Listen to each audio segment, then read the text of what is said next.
आज इसी का परिणाम है कि आज से 7 वर्ष पहले तो उत्तर प्रदेश देश का एक डार्क स्पॉट माना जाता था, जिसके बारे में कहा जाता था कि उत्तर प्रदेश भारत की ये विकास का बैरियर है।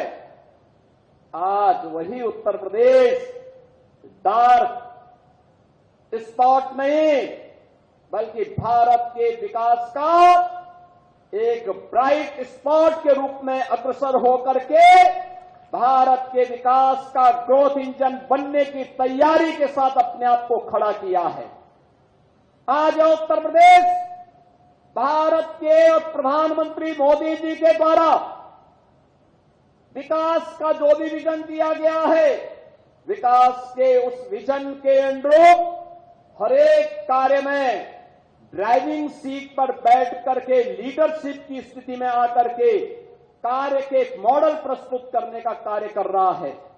और यही कारण है कि पिछले 7 वर्ष में उत्तर प्रदेश ने अपना परसेप्शन बदला है। जिस प्रदेश में पहले दंगे होते थे, अराजकता फैलती थी, गुंडागिर्दी होती थी, अव्यवस्था फैलती थी, माफिया हावी थे, बेटी और व्यापारी सुरक्षित नहीं था, आज वही उत्तर प्रदेश निवेश का ड्रीम डेस्टिनेशन के रूप में उभरा है। कानून व्यवस्था का मॉडल बनाने में सफल हुआ है। सर्वाधिक सरकारी नौकरी देने वाला राज्य के रूप में आया है। सर्वाधिक रोजगार सृजन वाले राज्य के रूप में आगे बढ़ा है। और बहनों और भाइयों, मैं आपको आश्वस्त करने के लिए आया हूं अपने युवाओं को कि युवाओं के भविष्य के साथ किसी को भी खिलवाड़ करने की छूट नहीं दी जाएगी। वह समय गया जब नौकरी निकलती थी और चाचा और भतीजा वसूली के लिए निकल पड़ते थे, उनका गैंग वसूली के लिए निकल पड़ता था। बहनों और भाइयों, आज कोई आपके भविष्य के साथ खिलवाड़ नहीं करेगा। अगर कोई करने का दुस्साहस करेगा तो आप मान करके चलिए कि उसकी पूरी संपत्ति को जब्त करवा करके उसको गरीबों में वितरण करने का काम करवा देंगे। वहां पर महिलाओं के लिए महिला संरक्षण गृह बना देंगे।